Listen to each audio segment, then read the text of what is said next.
Hi there, welcome to Bustthenet. Yes, these are Stalybridge Diaries, a chance for me to delve into a lower league save, and yeah, we try to do the best that we can. We've been so far this season, we've been using this tactic, the 4-1-2-2-1. It's done quite well actually.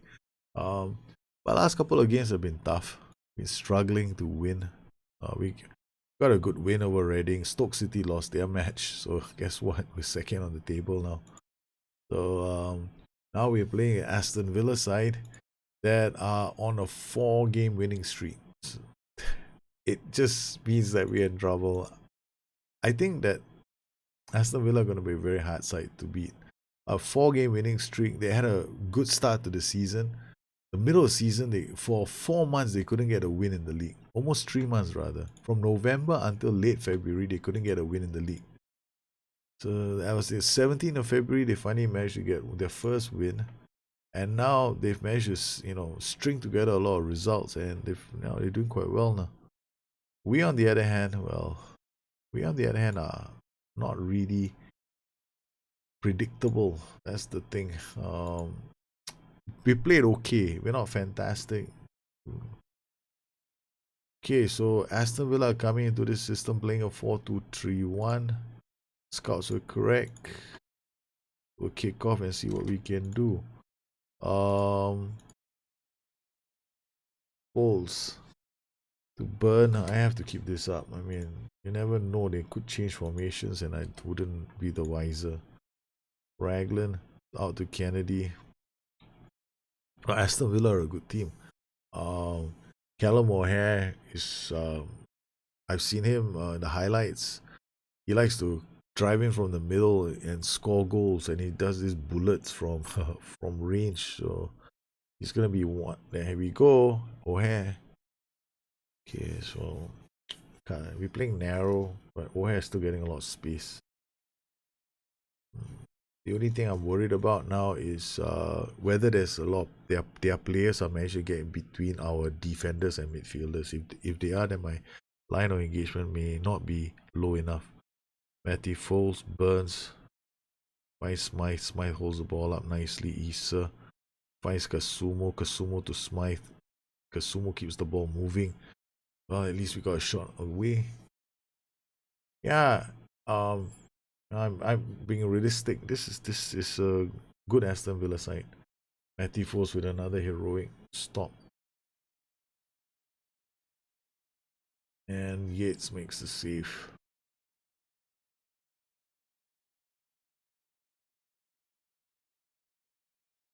Vela to Horahan. Out wide goes to McQueen. Nice work. Block. McQueen tries again. Vela. We're keeping a tight shape and not making it easy for them to find long shots. Corner. Good defending. 20 minutes on the clock. And we pass the ball out. Raglan to Kennedy. To Shepherd. To Kirby. Back to Shepherd. Kennedy loses out.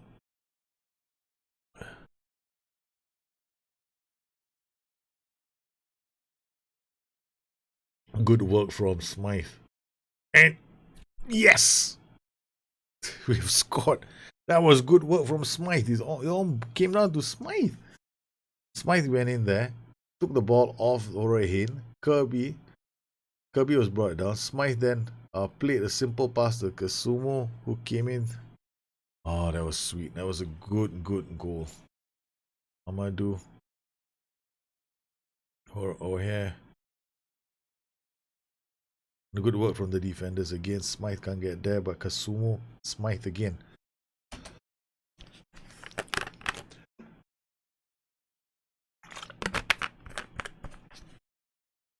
Oh, this transition looks good, promising. If Kennedy can play the right pass. Oh, he didn't. He didn't play the pass out wide. But good defending from Matty Foles. Horahan to Amadou. Healy does well. Okay, he's obstructed. Hamadu, whatever your doo-doo name is. Okay, it's 4-2-3-1 time. Come on, cross the ball. It's Kasumo to Kirby. Kirby with a chance. He gets inside the box and sends it straight to the keeper. It's a corner kick. Kennedy. It's a header straight into the keeper as well. This is getting to be quite unnerving for me. Kirby, Healy, Kirby, Healy, back to Raglan, to Kirby, to Shepherd. They keeping the ball well. Kennedy, wing back. Oh, sorry, inside forward comes inside. Smythe loses out, but he's got plenty of support. Kirby, back to Healy. Kirby out to Kennedy. Kennedy looks for the Issa run, but that was a brilliant pass actually. And a through ball that Kennedy couldn't complete. What the fuck is going on with these boys? They're producing some beautiful football, but that should have been a goal. Kennedy missing a glorious, easy chance. That was such nice movement to create the space for Kennedy. Oh, no. O'Hare. It's Sabri. It's going to be the equalizer. It looks like it. Travis, Aston Villa look like they're going to put the ball into the back of the net, but we are defending. It's 34 minutes and a storm has hit my neighborhood. I can hear the rain on the roof. Oh, man, I'm just, I don't know what to do now. I am holding my hands underneath the table to tell myself not to make any unnecessary changes, to watch the game instead of reacting. You know, my hand is always on my mouse waiting to trigger a change. But the tactic is working exactly how I want it to work, right? So Kennedy comes inside. I don't want to maximize my game with crossing, right? So I got wing backs playing inclination to cross the game, but guess what? We're playing super narrow. So when we play narrow, we encourage the boys to look inside instead of looking outside. So the wing backs will play inside passes more, and then on top of that, I play hit early crosses. Oh, frack, we conceded a goal over the top. Come on, ref, say that's offside, something, you know. He shat on the pitch, whatever. But you do. Oh yeah, that was a good run. We just fell asleep. They played well. They've had 2 clear-cut chances. I guess they deserve the lead. But Vela to Amadou to Green. That's inside again. Raglan does well. Ben Kennedy is 6.7, 6.8. Shout, demand more. 6.66. DM Shepherd coming off. Really lazy. Okay, we've got Orahin is being a nuisance. Gomez, this is gonna be. Oh, Gomez had a chance to give them the lead. He didn't. Greedy little Orahin. Thank you, Connor Orahin, for not squaring the ball. McQueen now to Sabiri. Sabiri back to Orahin to Vela. I'm looking at their right flank. It's very dangerous. Look at that. You can almost see it's about to come, that goal. Because he's going to beat Matty Foles 9 out of 10 times. And Horahan does well. Yates forcing the save. Okay, Aston Villa. If they win this, there will be 5 wins on the trot. If we defeat them, we'll be the first team to do so. Okay, come on, shout. Demand more. We've got Lacey. I was about to say Lucifer. I was about to call him. We've got Lucifer on the pitch. Billy Lacey. I don't think you're Lucifer. Come on, score them goals, man. And be Lucifer. Issa to Smythe. We've had some nice attempts. I can see the beginnings of a beautiful system. I just need to get you guys playing it often enough and I get players who can actually do something with the chances that we create. Okay, we've got Travis with the throw. Come on, somebody take the ball off him. I wish there was a button that allowed me to just, smack somebody on the face. Good save from Cameron Yates. Well, 10 minutes to go. Question is, do I hold out or do I push? This is not what I wanted to see. Oh my god, this is not what Okay, why am I overreacting? Right, I'm not overreacting. My Achilles heel. I can't play against double DM systems. I just don't know how to do it. I mean, I played against double. I've won a couple of times. It's about keeping possession of the ball and not being too attacking, right? If the team that okay, the other thing about these double DM systems is the moment those fullbacks come into your half, they own you. They own you. Okay, so you can't let them come up the half. So now my problem is I don't know what to do because I don't have the I mean I don't think my players are good enough to handle the double DM system. But we're gonna have to the AI has gone into a double DM system. Damn it, this is not what I wanted to see. This is not looking good. I knew it. Is this allowed? Come on. Okay, what do we do? If I go to attacking, I'm in trouble. It's about keeping possession of the ball and keeping it away from them. So, pass into space, overlap is okay. In transition, counter press, out of position. I mean, yeah, I guess this is the best that we can do. Otherwise, I need better players. Let's just be realistic, okay? So, Billy Lacey has to go back to Yates. Yates, what the fuck is wrong with Yates? Even Yates is panicking. He's gone, oh no, boss, it's the double DM system. What are we supposed to do? I'm like, I'm holding my balls with my two hands, alright? So please. I'm doing the best that I can with what I have. Yes. Done it. I was shitting in my pants when I saw that. Okay, it's not the easiest system to play against. Ladies and gentlemen, children of all ages, Stalybridge Celtic are top of the championship for the first time ever. The draw was enough. Results went our way. Stoke drew against Sheffield United. That kind of scuppered their title bids. Nottingham Forest did a number on Southampton. That's 2-1. And guess who are playing Nottingham Forest next? We are playing Nottingham Forest. Oh my god, we're top of the table. We are top of the table. I'm not resting Issa. I need him for the last 2 games. He can do all the resting he wants after the season is ended. Okay, please. We've got 2 more games and we're top of the table. Oh, what a long climb this has been for us. I mean, it's been a long climb for us. Yeah, let's look at some of the stats for the season thus far. Okay, so like team detail. In terms of attacking, cross completion ratios are like 15%. We don't really depend on crosses, 11%. Right? Well, goals from corners, we've scored 9 goals from corners. Direct free kicks, we scored 4. Indirect free kicks, I think we've none, 1 goal. Pass completion ratio, we rank mid-table, 77%. It's quite respectable. Passer is not too bad as well. 19,000 completed, 17 puts us in the top 4. So we do a lot of little tiki. I won't say we're tiki-takaing away to success, but you probably know. I mean, 17,000 passes divided by the total number of matches give you the average for each game. So I'm too lazy to find out. So chances created, we created 61 chances. This is what I'm really proud of. Shot on target ratio. Our ratio is really good. So with the total number of shots, the ones we have on target, 51%. We've got very good shots on target ratio. And our conversion rate is pretty good. At one point, this number was 18%, making us the best team in England at converting our chances. Now we are back to being 15%. We're the best team in the championship at converting our. You don't give us a chance inside the box, we're going to convert it. That's how confident I am for most of our chances.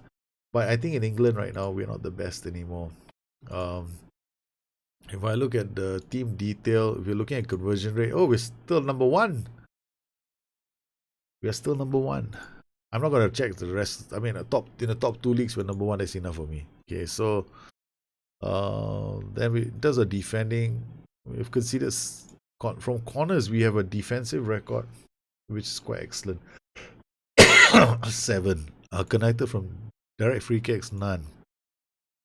And then they don't have tackles won ratio, a magnificent 90% of all tackles have been won by our team. I wish they'd tell us what the long shot ratio is. So far, so good. Goal scored, opposition long range shots. This is what I like to see because now I'm very confident of shutting down long range opportunities for the AI. I am very happy with this. Okay, so opposition long range shots.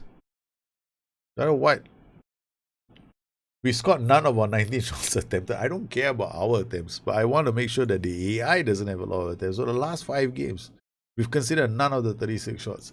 In fact, I dare say I've not considered a long shot in a hell of a long time. I haven't considered a long shot in about half a season now. Well, our last 2 games are coming up. Nottingham Forest, big favour, 2-1 win over Southampton.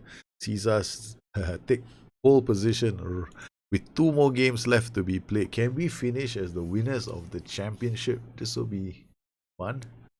We're tailing off, right? We haven't really played very well. We're still undefeated.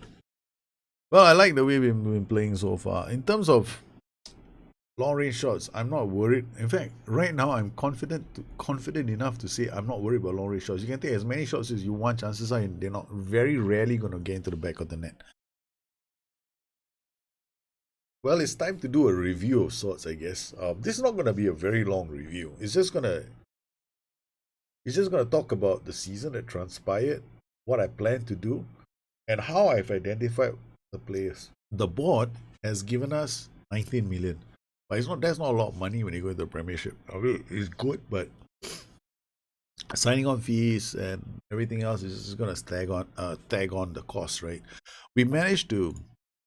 We've got a player that might be coming in. I've looked at this Dean Adams. He was from Chelsea. We put him on trial. We got him as a free signing. It's already valued at 750k, so why not? So he's going to join the club 9th of June. Alexis Triamphilides, we've let him go. There's a clause in his contract now. It's, buyback. No, not buyback. Percentage of next sale. The other thing is we didn't do too badly closing half of the season. We had to win our last 2 games. We did just that. I was also pretty certain as time goes on, Kasuma is going to start scoring goals in our tactic, and he did once he got used to the system. I believe that this tactic will see the best out of players who have player traits, and I'm going to be going out into the transfer market to get players who got those player traits. Get forward, get into opposition area, runs your ball through center, likes to switch ball to other flank, likes to switch ball to other flank, likes to switch ball to other flank. So I'm going to be aiming to get those kind of player traits. Now, how have I identified my team? Now, if you look at I'm more worried about my midfield because I need pass completion numbers there. Every time we got good pass completion numbers, we do well. See all these yellow dots here? All these players are going to be sold. The only player that I might keep is Ben McLean because I need homegrown players in the long run. So you can create the note simply like this, and I just have something there like sell. Okay, so he's going to be sold. How do I know? The only players I'm going to keep are those players I literally had to depend on, but their ratings are still not so good. 6.77. Danny Blow 7.25. Nothing too fantastic. But Connor Kirby, I might have to offer him a new contract. But he wants to be a key player. No, I'm only going to be playing as a rotational player. And your current contract, existing contract is 6.75.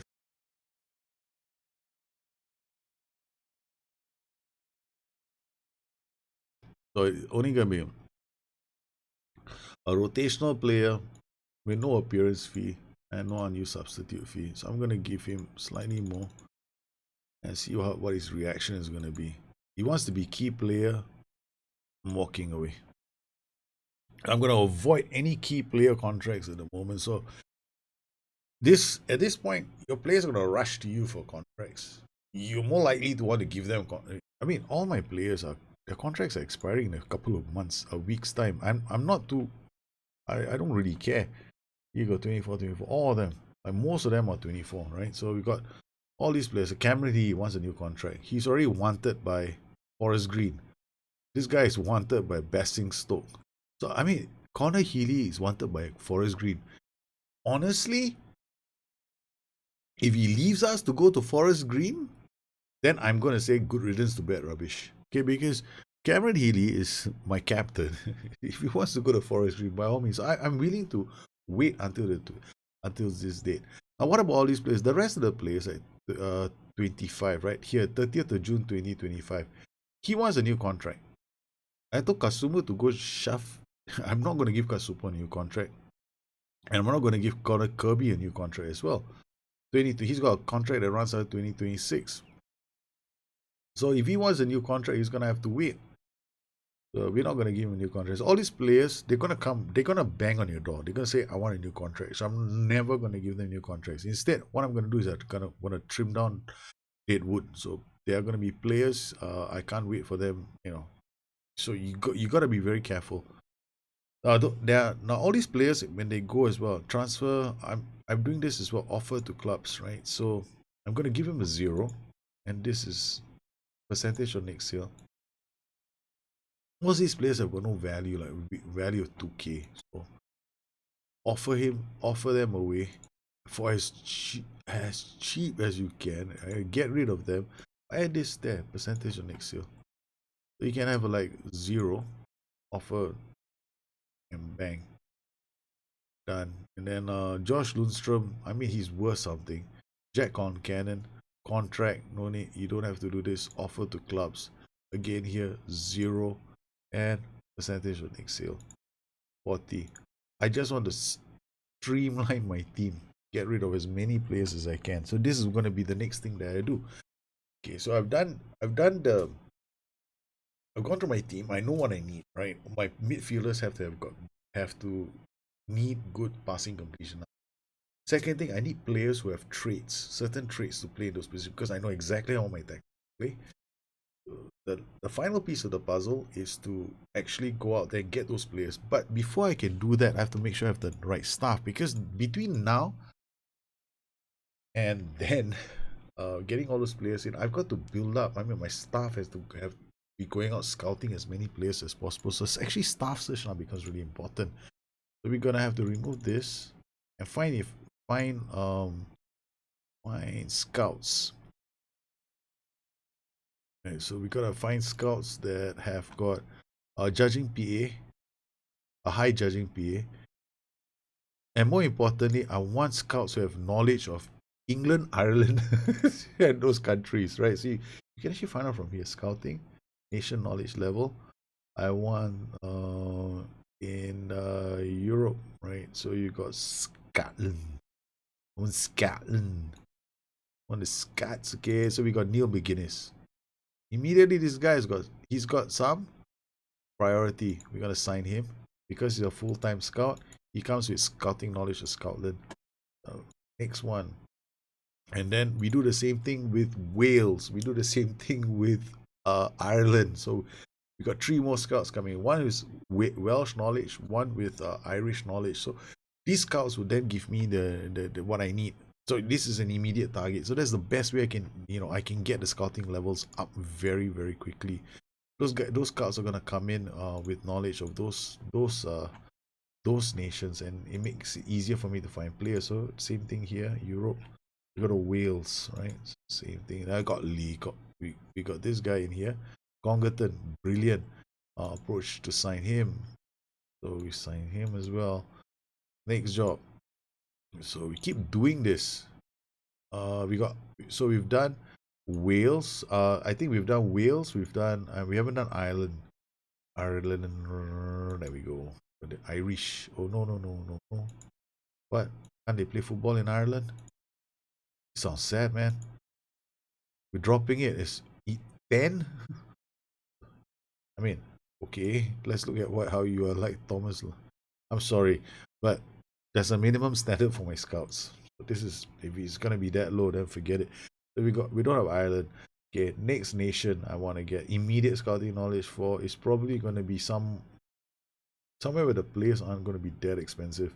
One of the nations I used to love going to early. Wait, which no, not Northern Ireland. Europe. I'm gonna go to Serbia. Okay. Okay, we don't have one for Serbia. Okay, we want to find a scout. Okay, basically now, edit. Now since we want scouting knowledge level, nation knowledge level of gonna have to work. This is gonna be very simple. Holland. 14. Nope. There isn't one. So I keep doing this until I find one for one of the nations that can they can produce decent regens and players. So I keep doing this for the nation that I'm interested in. So eventually I'll find my third scout and my fourth scout. So I'll get some scouts in so I can develop a stronger scouting pool, and they can then go out there and I get a better knowledge, and then I'm hoping that we can get players in. So this is, I know people have asked me, how do you find players? So a lot of it's got to do with the initial setup that you do. So your scout's knowledge level is important. Sometimes, especially if I'm lower league, I look for coaches who have got knowledge level or assistant managers that have knowledge level. So you can find all that out from their staff attributes as well. So like I've got, let's see now, Gareth Roberts, right? So scout, right? So he's got England and Wales. He's giving me all this information. So he's got Welsh knowledge coming in. So this is really important because these guys can help you find players. Scouts, he's only useful in England. So I'm not gonna let Gareth go because Gareth gives me knowledge. As you can see, they all contribute to the knowledge of your team. So you also want to make sure that when you hire some of these stuff, sometimes it's great to have a coach who might be playing in he might be a Serbian coach. You hire him, you get Serbian knowledge. So it gives you better options. So this is what we're gonna do in the next couple of hours. I'm gonna spend like maybe 8 hours doing this. This is gonna be a long night. And tactically, very happy. We're gonna do this next season. So player traits are important. So staff, now I'm gonna have to bring in the staff. Review of the season was a fantastic season. Nothing really too wrong with it. We outperformed. We had a very nice run. We undefeated for God knows how long. We played really well. We're not very good at finishing off some of these matches. Some of these matches we didn't play too well. A lot of it had to do with this guy, Tom Bayliss. Now he's great. He comes into the box. He's got the player traits that I want, but his passing was woeful because sometimes his technique is not very good. His first touch lets him down. He loses the ball, and sometimes he misplaces his passes. So there's a voice in my head that says, give him another chance. Next season might be a different story. There's a voice in my head that says he's better off coming from the right side, but I don't know. Maybe we'll have to find out. Okay, apparently when I play him on the left, he doesn't play very well. So maybe in pre-season, I'm going to try him on the right side of a new 4-1-2-3, and we go from there. So I have to watch players and see how they perform. And now what we need to do next is we have to go out there and get the players. So I think we've done pretty well. Tactically, this is the way to go for us. So what we're going to do with the under 18s, we're going to have to make a few changes with the under 18s. Some of these players are going to go. Overall, though, I think it's been an interesting season. We've done well. Now all we got to do is set the stage for us to do even better when we get into the Premiership. Well, I hope you enjoyed this edition of the Stalybridge Diaries. If you have any questions, please look me on my Twitter at Bustthenet or addicted to FM.com, my website. Once again, I want to thank all my patrons for their continued support of this channel and make these kind of shows possible for the rest of the community. You guys take care. Have a good one. I'll see you again soon. Bye.